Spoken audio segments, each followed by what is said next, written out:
So I wish to issue a statement touching on the persistent attacks on the judiciary.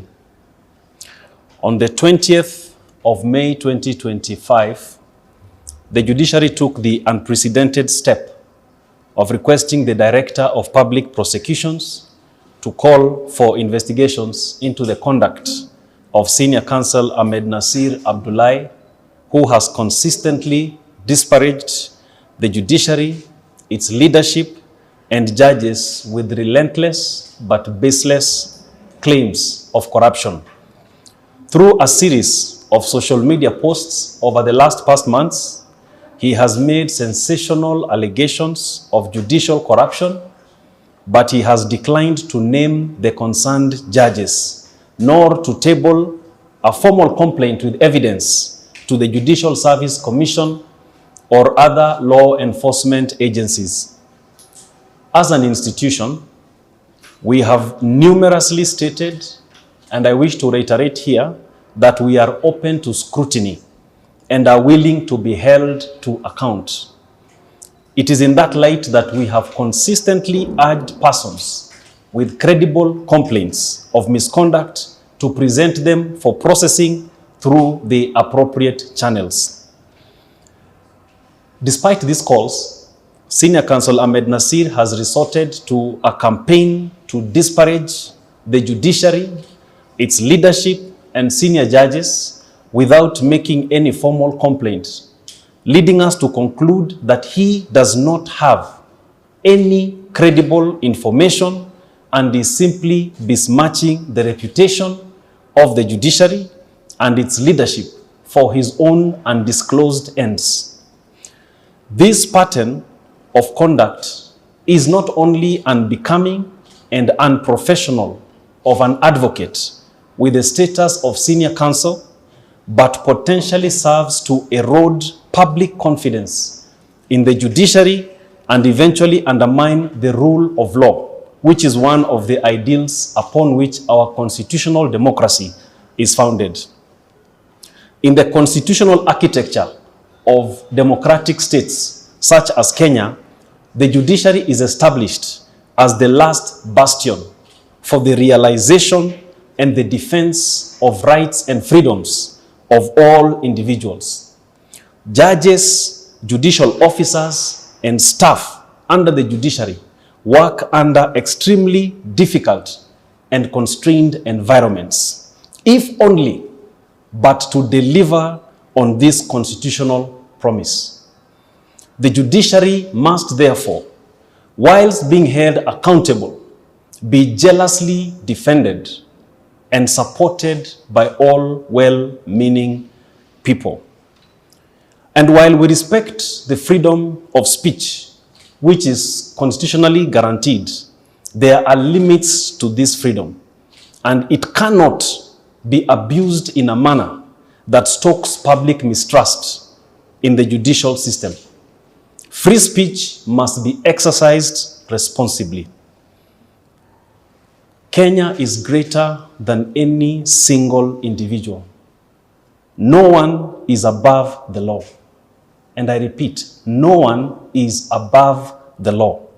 No one should be allowed to parade their impunity and mock the very constitution that holds the fabric of this country together. We need not remind Kenyans of what can happen when the general populace loses confidence in the court system. Our country has gone through a traumatizing moment in its history, largely due to mistrust in the judicial system and allegations that send us back into this painful moment should not be taken lightly or entertained. Such misdirected, callous, and casual and reckless conduct makes us wonder what exactly is the agenda of Mr. Ahmed Nasir. We therefore reiterate our call to the Director of Public Prosecutions to take appropriate action within his constitutional mandate. We also urge the leadership of the Law Society of Kenya and the Senior Counsel Bar to take such measures as are within their respective mandates to bring discipline and order among its members, and specifically Senior Counsel Ahmed Nasir, and also restore the dignity of the bar and the legal profession. Only then shall the bar and bench retain the respect and trust that they ought to have for each other and from the public at large. Thank you very much. So what we are really saying here is that an individual cannot be allowed to parade their impunity, have a place really to talk without an iota of evidence, and just want to besmirch individuals and an entire institution. There must be some sense of responsibility. No one is greater than this country. And such baseless allegations, when allowed to continue, lead this country in a very dangerous path. And we know where this country has been when there are allegations that cannot be substantiated and that therefore make the populace lose confidence in a critical institution like the judiciary. And I have said, and we have said time without number, that we are open to be held to account. And there are measures that we have taken as an institution to ensure that there is accountability that is being upheld. And we are open. And we are also open to suggestions that can help us improve on our systems and on our processes. But to have baseless allegations made without any evidence for purposes that are not defined consistently for months, we don't know what exactly Senior Counsel wants accomplished. We wonder, what exactly is he up to? And as Kenyans that promulgated this constitution, it is important that we defend this constitution. This constitution is for every Kenyan, and it's supposed to help and promote the rule of law and better the lives of all individuals. Kwa hivyo, lazima tuwe na hiyo hali ya kujua kwamba hii nchi ni ya kila mtu. Haiwezekani kwamba mtu mmoja ndiye anajichukulia mamlaka ya kuweza kutusi yeyote ambaye anataka kumtusi. Kile ambacho anasikia kusema, anaketi pahali anaketi na anasema vile anataka, na bila kujali vile anavyosema, je, wananchi wataichukua namna gani? Na kwa sababu ni wakili ambaye akona heshima zake, watu wanaweza kuamini kile ambacho anakisema. Lakini tuna hofu kwa sababu wakili ambaye ako na cheo kama chake akiongea vile anaongea na hakuna ushahidi wowote kila wakati, je, mwananchi wa kawaida atafikiria namna gani?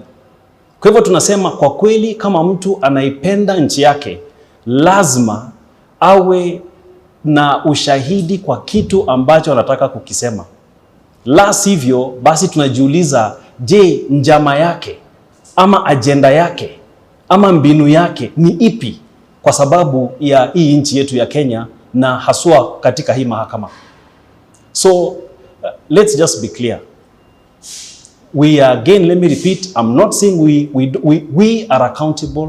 We are committed to being held to account, but it should not just be allegations being made and then things just flying. Some statements about, this may be satire.